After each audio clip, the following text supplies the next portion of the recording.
If you don't tell your money where to go, you're going to wonder where it went. In all of my years of financial, I discovered that most people who couldn't figure out where their money went were not on a budget. They were just winging it every week, every month, year after year. But Proverbs 27:23 says, "Know well the condition of your flocks, because wealth doesn't last forever." Now that means that just like a good shepherd knows every detail about their sheep, we should know the details about our finances. And the only way to do that is to live on a budget. So here are 5 reasons why most people hate budgets, but why we need them anyway. Number 1, budgets feel too restrictive. I had a guy tell me one time that he feels like he's in a straitjacket when he budgets. But here's the deal. A good budget doesn't just tell you what you can't do. It just helps you do what you should do. Number 2, budgets require vision. Most people don't have a vision when it comes to their finances. Proverbs 29:18, one of my favorite verses, it says, "Where there is no vision, people perish." No vision means no direction. So if you don't know why you're budgeting, then it's not going to be any fun at all. But if you have a vision, like paying off debt or saving to buy a house or retiring comfortably one day, then that becomes your motivation to budget. So you got to have a vision. Now, the third reason people hate budgets is because budgets force you to face reality. And that can be scary for a lot of people. A lot of people are afraid to face the truth about their financial condition. Truths like, "I'm spending more than what I make," or, "Wow, I eat out a whole lot." But here's the thing, you can't change what you will not confront. Facing reality, it may be uncomfortable, but it's necessary. Number 4, people hate budgets because budgets feel unnecessary when you have a surplus. In other words, people who have money think, "Why do I need a budget? I'm good. I got extra money. I have money left over every month. I'm balling." But without a plan, your surplus can easily turn into a deficit. You see, a budget is a plan for your spending, no matter how much money you have. So don't let today's abundance become tomorrow's regret because you didn't budget. And number 5, people claim that budgets never work for them. Maybe their old budget was unrealistic or too rigid or too complicated, so they just gave up. But the key is finding a budgeting system that fits your life. Because at the end of the day, a budget isn't about restricting your life. It's about unlocking your financial potential. And that's why I want you to comment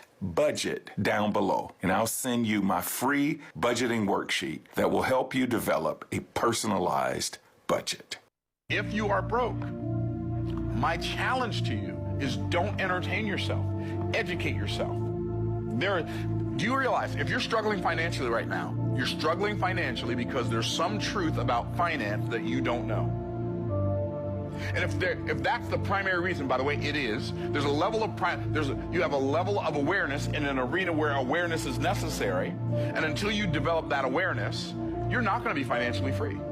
So how much time, effort, and energy do you want to put into finding the thing that's missing in your mind financially? Because if you're struggling financially, you're not struggling financially because you don't have any money. If you're broke, you're not broke because you don't have any money. You don't have any money because you're broke. What does that mean? Like the truth has been broken off from your mind when it comes to something like, I know because it was true for me. I lacked awareness. All transformation begins with awareness. Good evening. Welcome to Unspoken, the podcast, and my name is Zadok Adeleye. Today we'll be discussing from broke to boss, smart money moves for modern men.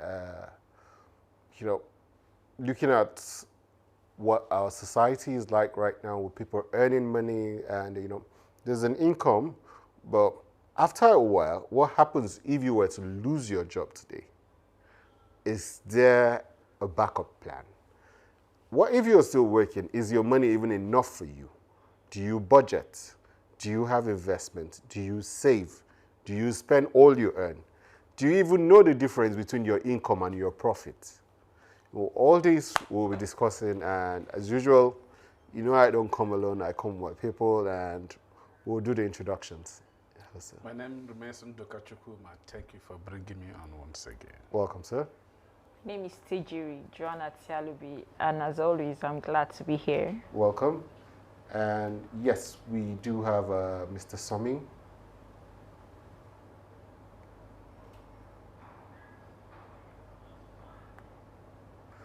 Yes, Mr. Summing, are you there? Yes.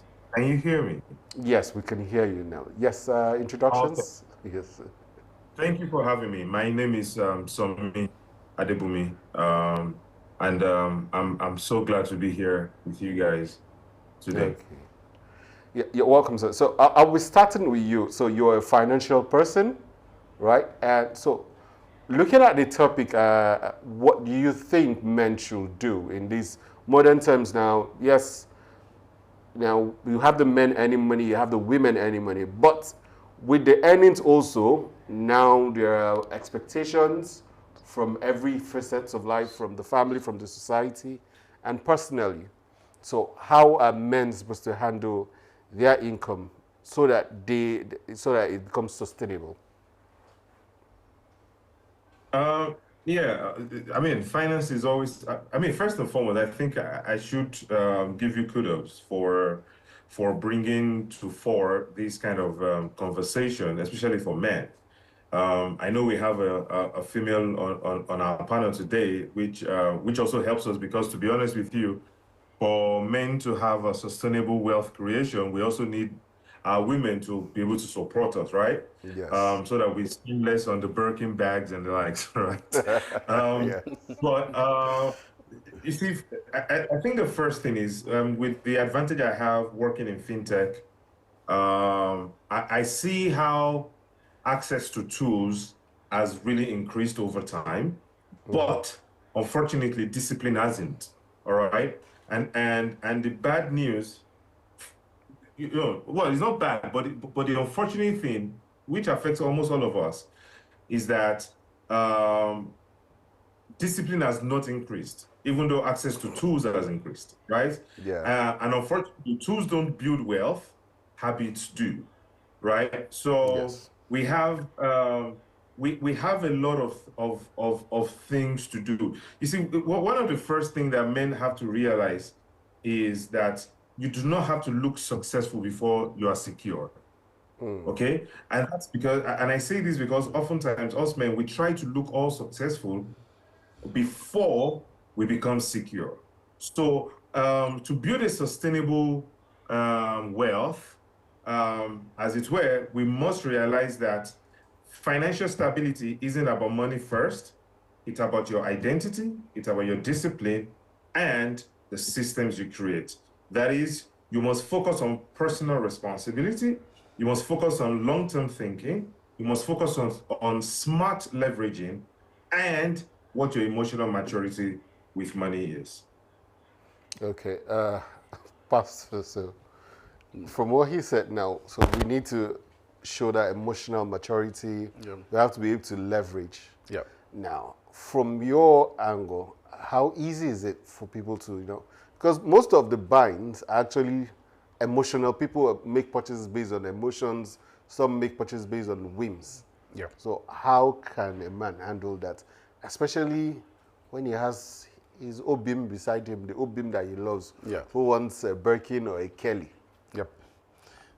Everything still boils down to discipline. Okay, we must be disciplined. You see, a lot will be calling you for your attention. You as a man, you need to take care of yourself. And you need to take care of your, responsibilities. I want to say that number one, I want to talk more, to those who do business. Most of our people who do business are not educated. When I mean, I don't mean maybe having a university certificate, no. I mean being educated financially. They don't really know how much they make every month. They only look at figures, their, turnover. He just brought in goods and paid in 20 million into the bank or 10 or whatever. And to him, he has money. How much is your gain in that transaction? You don't even know. Okay, so I would say that for us to be able to, do the right thing, I should be educated. I should know, get some financial, intelligence, and then know how much I earn and how much I should save. Saving is not an option. It is the first thing, not the last thing. Okay, I have to save first. Then what is left, then will be spent. Now, but we take it the other way around, okay? After spending, we now save what is left. Okay, so I think it's very important that I know who I am, I know how much I'm making, and then know how much I should save. If we should go to the Bible, we will discover that the Lord has already taught us. Joseph taught Pharaoh that you have to save how much? 20% of your earning, or else the rainy day will come. You will not be able to handle the situation. So that's what he taught Pharaoh, and they were saving 20%. Then when the difficult day came, they were able to not only save themselves, save the world around them. Okay?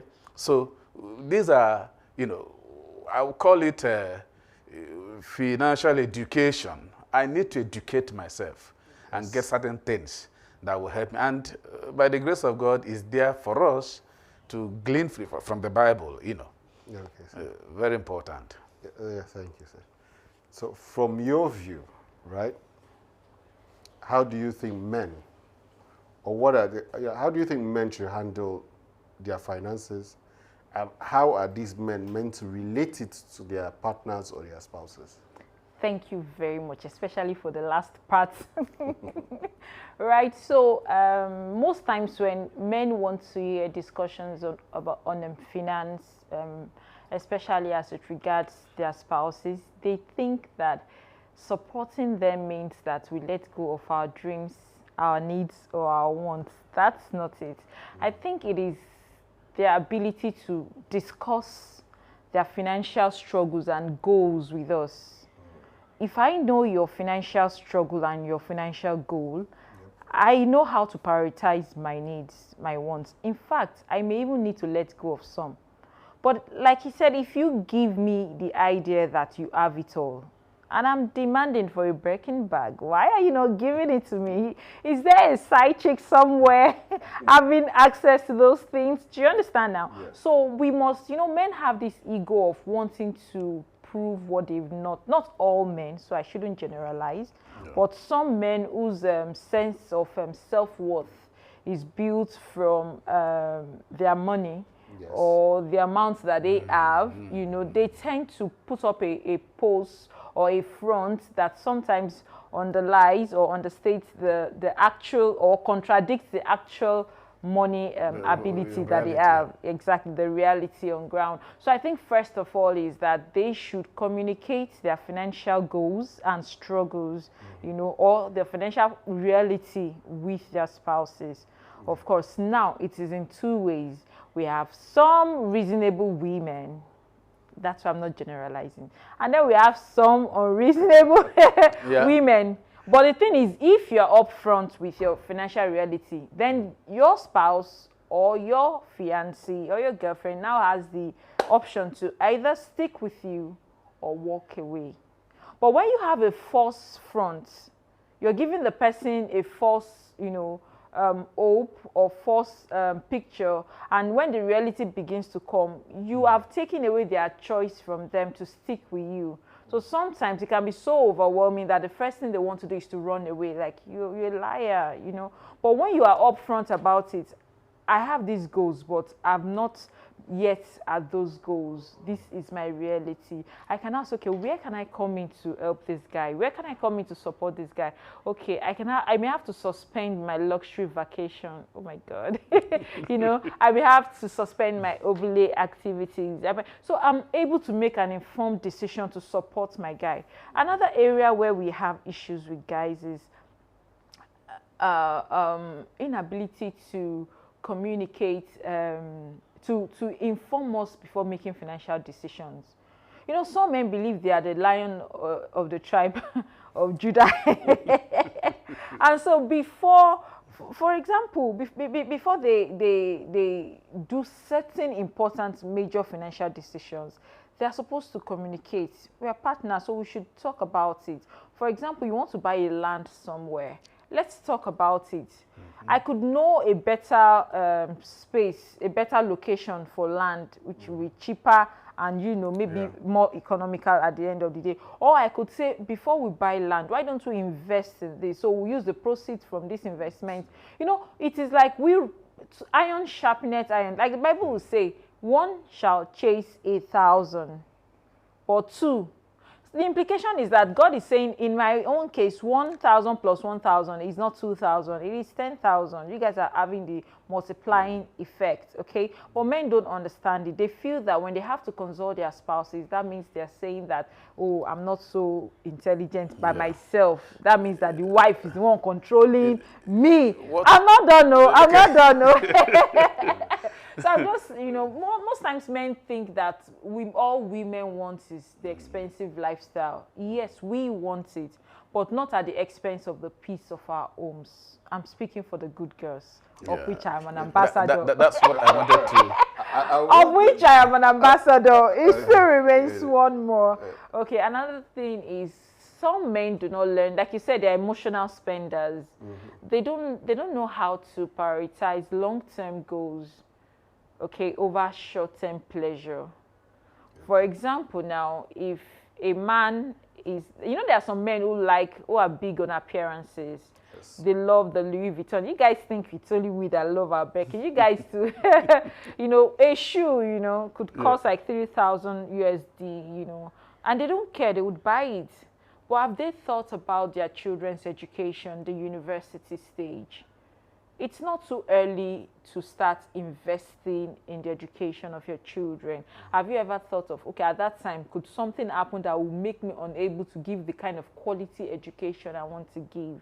You know, so sometimes when they're on the internet, they just make emotional spendings, and then they get them. Sometimes it may not even be just for them. It may be for the family. They buy a new G-Wagon and we are still living in Merrent. Hello. And then he comes home expecting the wife to be so excited with the G-Wagon, posting on social media, see what the Lord.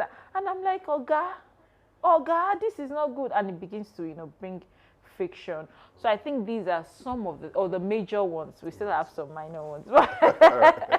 So, Mr. Somi, so, now, from your experience and from what you do, there are trends that you've seen of mistakes that men make, at least. And so those mistakes, can you mention some of them, and how do you think those mistakes can be corrected, if they can? And if they are avoidable, how can those mistakes be avoided? I think your question is a form of duplicity, because the wonderful co-hosts have actually touched on the very many mistakes that we men make anyways, right? And I think they've done a very good job at that. Yeah. The issue here now is how to avoid these things, because the mistakes that they've talked about are really, really the general mistakes us men make, especially men who are in relationships or who are married, right? Yes. And I think at the risk of castigating us men, we also have to face the reality that societal pressure brings all these issues that we're talking about. Mm-hmm. You see, it's well and good that my sister over there has said what she has said.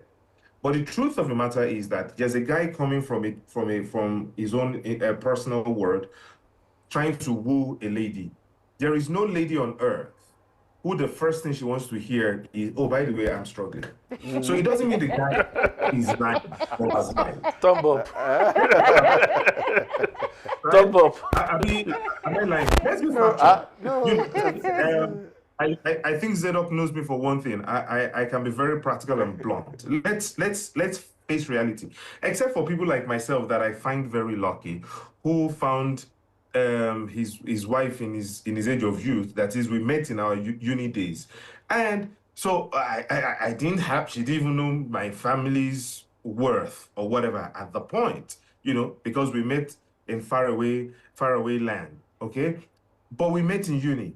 But you know what my father always said something to me, and I realized that was also as fantastic a woman as my wife is, don't think she was also in uni looking to settle with a miserable guy too, or looking to settle with someone who is not serious in life. All right. Yeah. Now, you being serious in life is not the prerequisite, or is not a what's the word I want to use?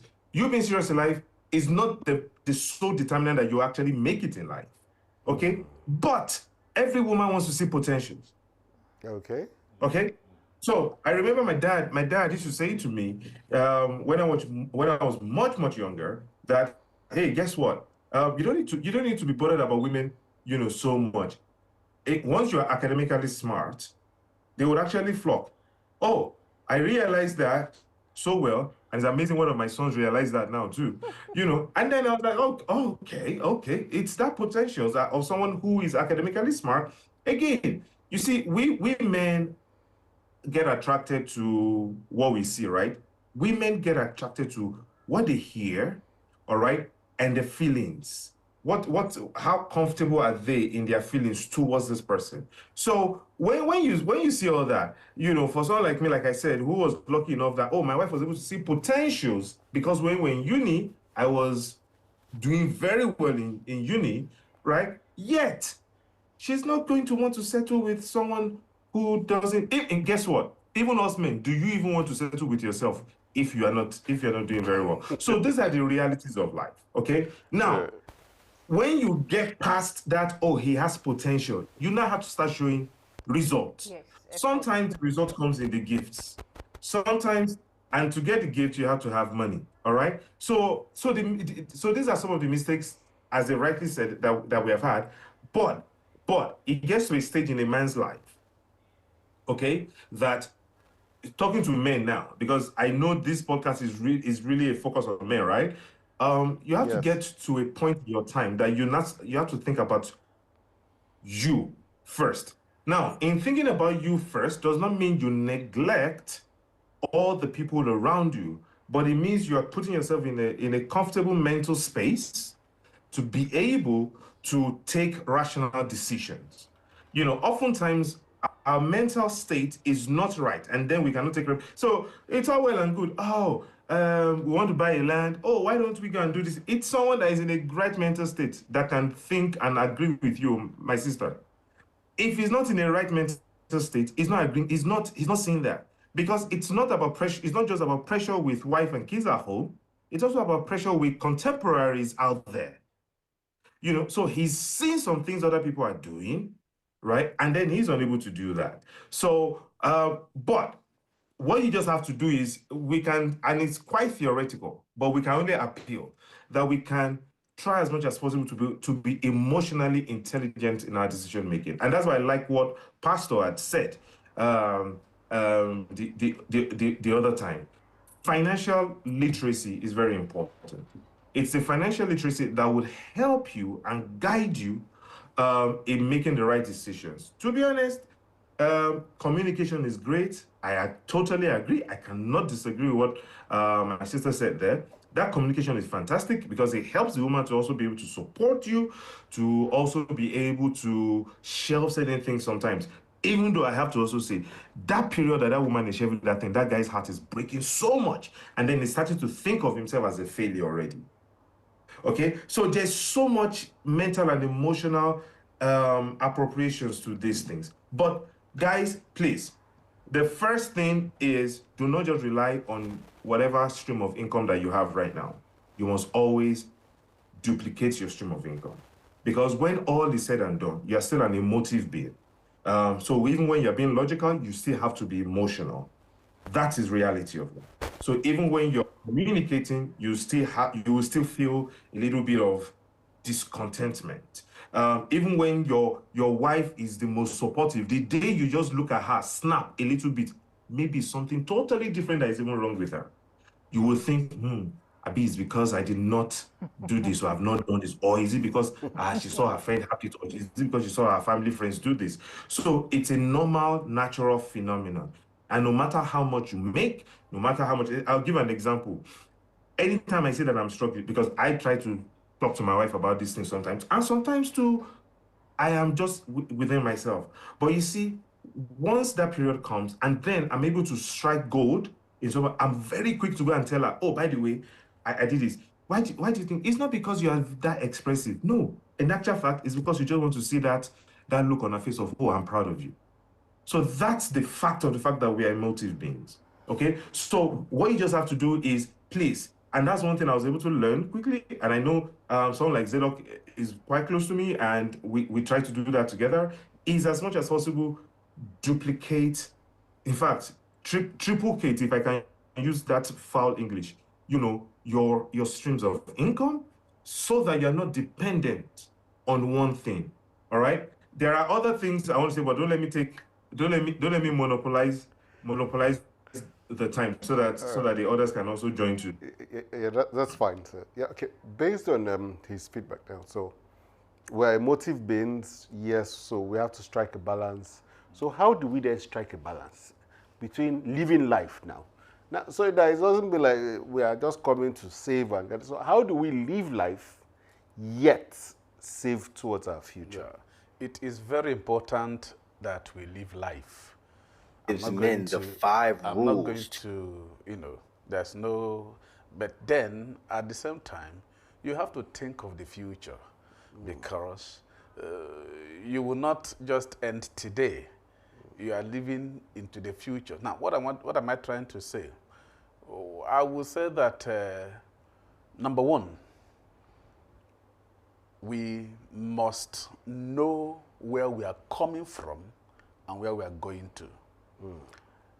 He talked about vision. You know the resources you have.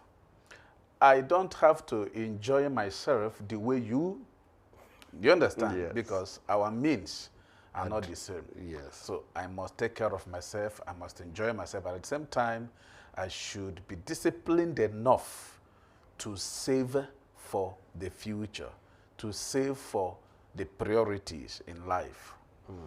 Okay? And I think also that as a pastor, we pastors should do more. We shouldn't just base on spiritual matters. We should get educated in this area so that we help others, because that is our job. Yes, sir. Now, there are some of us that don't have this privilege, but they can get it through the pastor. Some people who can go and get, what do you call it now? Counseling, yeah. Consultancy, and all that. The pastor will have to do that so that you help the people to know. There are mistakes I made that when I look back, I felt, in fact, it's like I should just give myself terrible beating, Yeah. I don't know if you permit me to, if I should, Go ahead. Yes. When I got married, before I came to the ministry, I was a businessman. One of my friends went away with some of my money, and then I went to the ministry. As I was about getting married, I called him, look, I want to do something. He said, okay. He sent me $2,000. So I did a good wedding. Okay? After that, when I look back now, if I had done something with just 1,000 of that money, by now I would be, okay. I once bought a land, 2016. What I used to, when I look back now, I feel like I should deal with myself. Now, what am I trying to say? I impressed people by what I did. I'm teaching people now that you don't impress people. Don't impress anybody. Whatever you do will be forgotten after some time. But if you make an investment, your family will enjoy you. Anyway, let's... We'll go for a short break now. Yeah. TJ, I know you want to react to this, but We'll do that after the break. The Bible gives men the 5 rules to a wealthy life. I found this in 1 Thessalonians chapter 4, verse 9. Rule number 1, love and collaborate with your brothers. It's no need to hate. Right here in 1 Thessalonians chapter 4, verse 9, it says, but concerning brotherly love, you have no need that I should write to you, for you yourselves are taught by God to love one another. And indeed, you do so toward all the brethren who are in all Macedonia. But we urge you, brethren, that you increase more and more. True wealth is having brothers that you can count on, and y'all are all rooting for each other and going in the same direction. Rule number 2, master your inner peace, bro. It says right here that you also aspire to lead a quiet life. Now, make no mistake, bro, a quiet life doesn't mean that you're weak. It just means you're at peace. It's better to be a warrior in a garden than a gardener at war. You mind your business. You love the life that you live. You're cool. Like, that's true wealth. Rule number 3, mind your business. It literally says right here in the Bible to mind your own business. As you can see so far with these rules, that when you have great people around you and you're at peace, you don't got to worry about what everybody else got going on, online, in person, the gossip, everybody wanting to argue and spew all types of hate. Nah, I'm cool. Like, I'm good where I am. That's true peace and wealth. Step number 4, be valuable in this world every day. It says right here, and to work with your own hands. Bro, time and energy is the scarcest resource in the world. You don't have a lot of it. So with that said, every day you wake up, serve the Lord, give back to others, give to your community, give to your family, learn a valuable skill set so that you can trade with others, so you can earn cash flow, invest your money, make sure that your family is straight, use your hands. You don't got to beg for a handout. The Lord gave you everything that you needed. Every day you should wake up, and it should be an honor for you to be able to use your hands and go to work. And step number 5, be an example. It says right here, as we commanded you, that you may walk properly towards those who are outside, and that you may lack nothing. Instead of talking about how faithful you are to those who may not believe or lack faith for any reason, bro, show it through your actions. Let them see you being faithful, because that matters the most, right? Your actions every day. And even if you fall, getting back up and showing them what it looks like, right? Exemplifying faith. Good friends, inner peace, minding your business, using your hands, and being an example.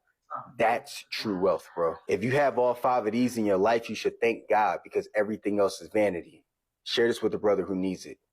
Do you feel rich on payday and broke just a week later? Let's be honest. It all starts with rent, bills, and just one little treat here and there. And then boom, empty wallet. And before you know it, you're counting coins, dodging calls, and pretending not to see your balance notification. But what if the problem isn't how much you make, but how you plan to spend it? Here's a simple fix. The 50-30-20 rule. 50% for needs, 30% for wants, 20% for savings. That's it. Start small. Write down your income, divide it with the rule, and track your spending for 30 days. You'll be shocked how much clarity that brings. Being broke isn't your destiny. It's just a habit you can unlearn. Start with one step. And hey, follow for more money sense and doodles. Welcome back. All right, so Mr. Somi, do you want to react to the video? What ways do you think we can inculcate into our daily habits to help us save? Something we can do, you know, that it's not going to seem rigid or fixed, but at least over time it helps us to adjust. Absolutely. And I think that video also lent more credence to what Pastor, had said earlier on. The video was just all about balancing enjoying your life and saving for the future, basically. All right. Mm-hmm. And if you remember what I said at the beginning, that financial stability isn't about your money first.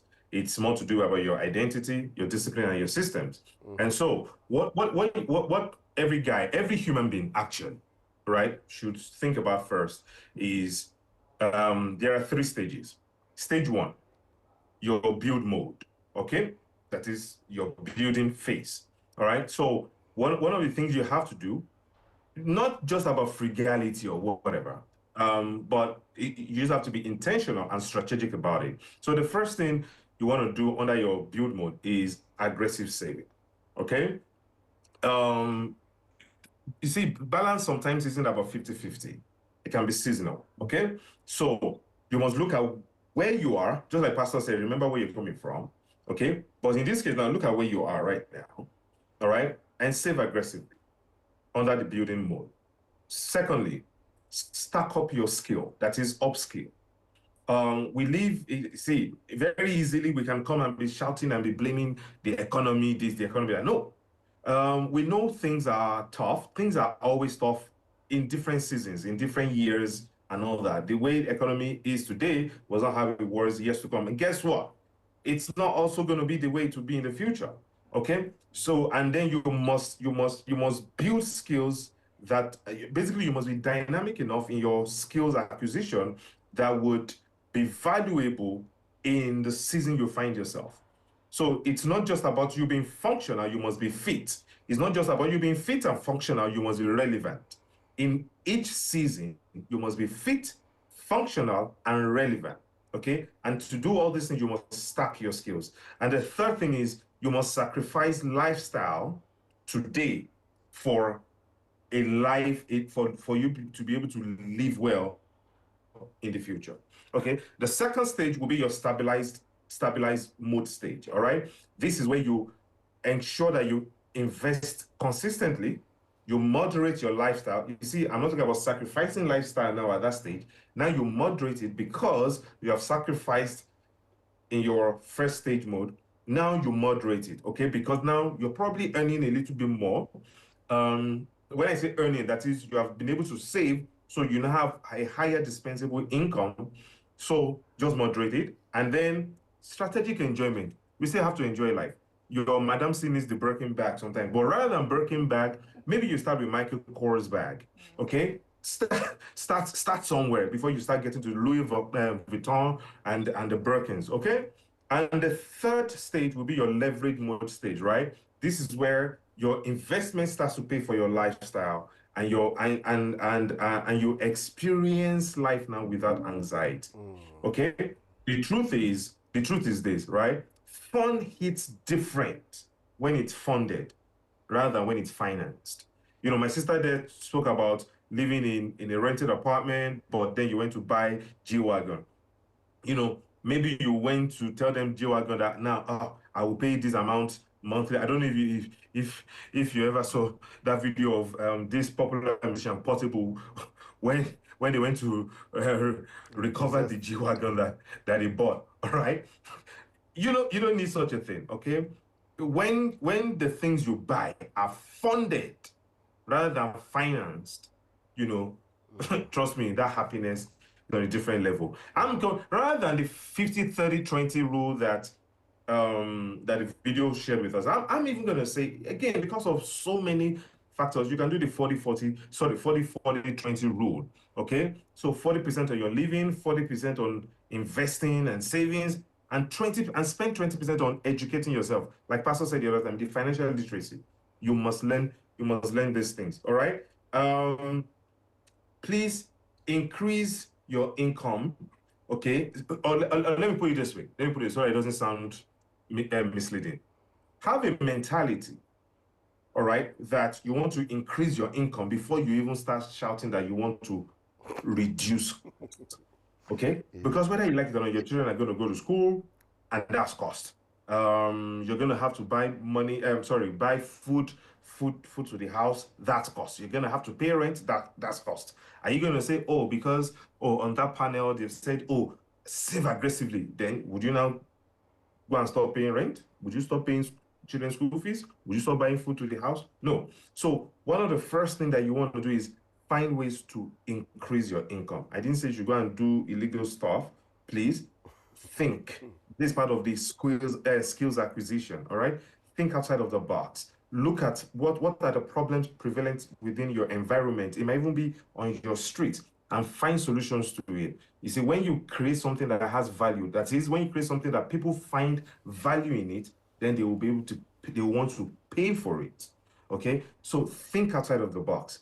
All right. Sometimes all the things that we need is within ourselves. When the prophet went to the woman's house and said, "Woman, what do you have?" And the woman said, "I have nothing but just this jar of oil." Sometimes all you need is just that jar of oil inside your house. You just must have a discerning spirit, this discerning mindset to know that God has actually given you certain things within yourself that you can then multiply. And then eventually she had to go borrow things from her neighbors, but she had to go borrow jars from her neighbors.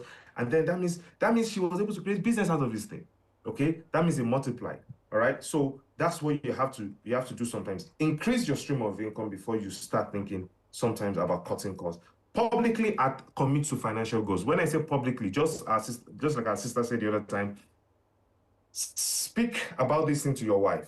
Commit to financial goals with your wife. Now you are accountable. Now someone can guide you. Someone can be, or to your pastor, or to wherever, or to your financial advisor at the bank. All right? Commit to it.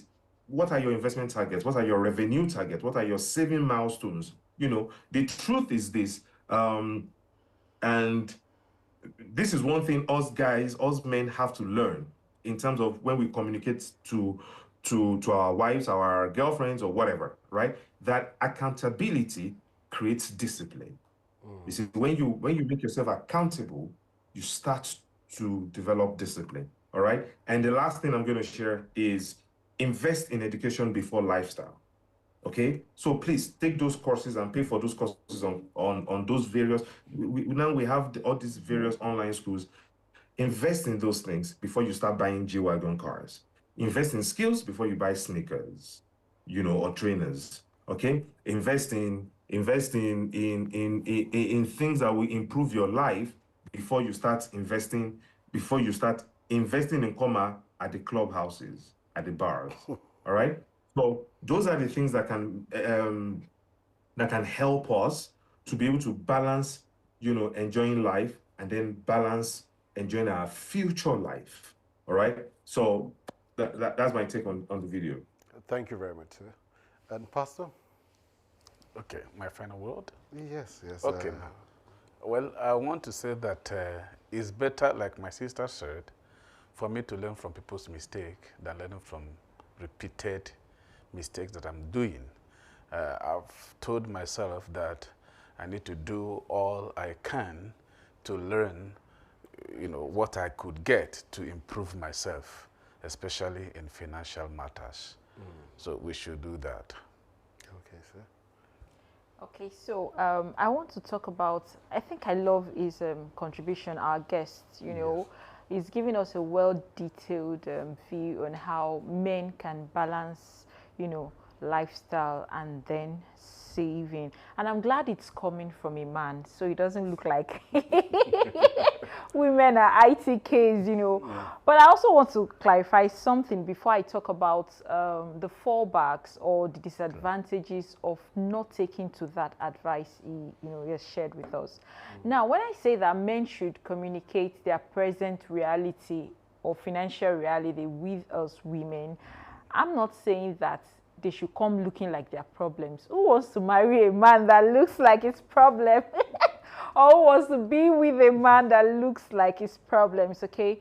We're saying come looking like you can figure it out despite what you're going through. You know, so I like the fact that he also said earlier that women want to see your potential and your results. I think beyond results, we want to see the efforts you're making coupled with that potential to give us that result that we want. So if I see a guy that is making efforts, you know, his financial goal is like, okay, I want to have investment of 100 million, but presently he has like 10 million, and then this is what he's doing. Like he said, he's taking classes, he's upscaling his skills. You know, I would want to stick with that guy than stick with a guy who is actually eating his goals, but is a reckless spender. Do you get it now? So it is potential plus efforts, then we want to see the results. So I think that is it for reasonable women.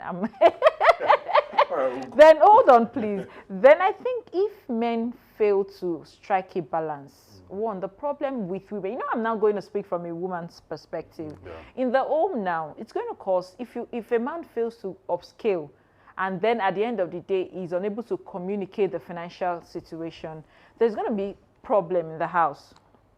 Anxiety, which will eventually lead to toxic relationship. It will not be good for both the man, the woman, and even the children on the long run. Then secondly, if a man is unable to strike a balance between the lifestyle, you're going to be pushing the woman into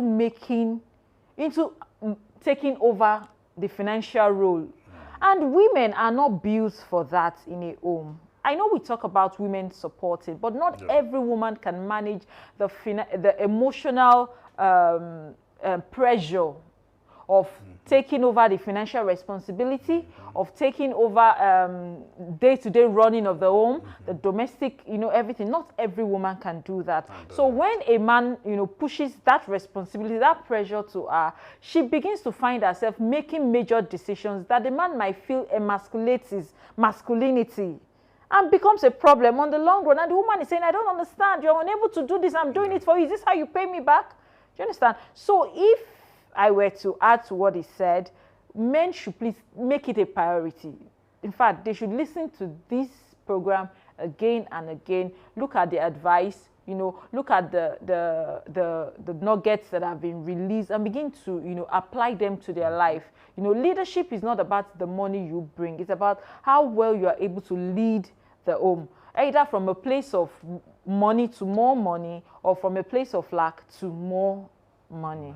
So I think that will be all. All right, we'll take a quick break and then we'll just give our parting shots.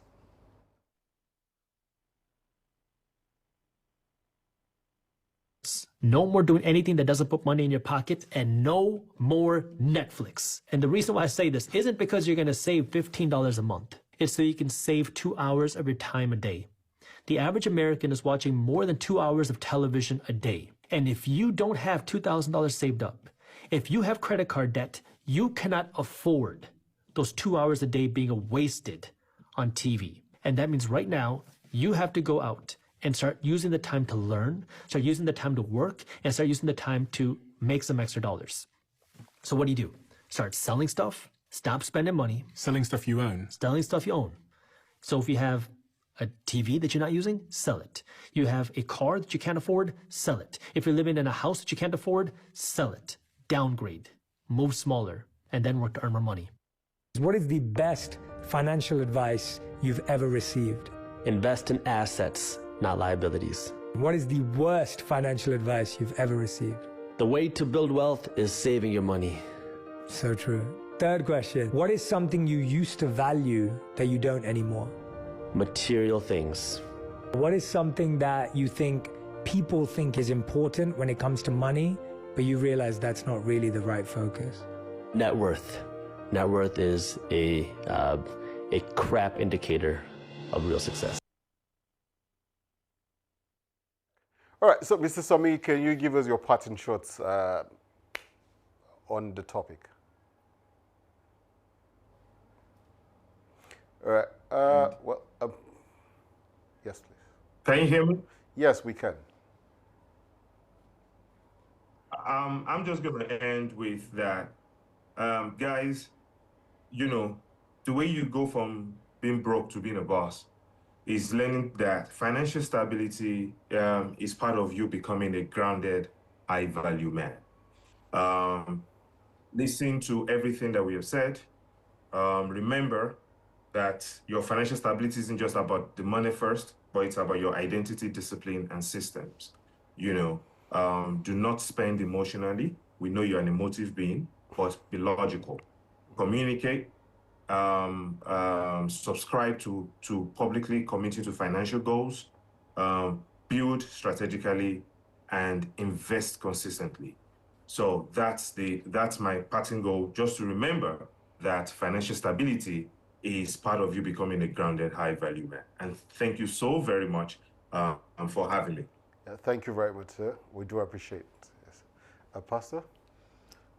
My parting, my last word will be that as a person, I should learn from my past and not repeat them. Thank you very much, sir. we are rooting for you, men. Don't be so ashamed of, investing in yourself. Don't be ashamed in upscaling. Don't be ashamed, seeking advice where you need it, and seeking for help when you also need it. Help not to ask for urgent 2K, but ask what you can do to better, your knowledge. So we're rooting for you. Go, guys. Thank you very much, everyone. It's been a wonderful session. I have learnt. I hope you've learnt. And to reach you next time, please like, comment, share. Have a wonderful evening.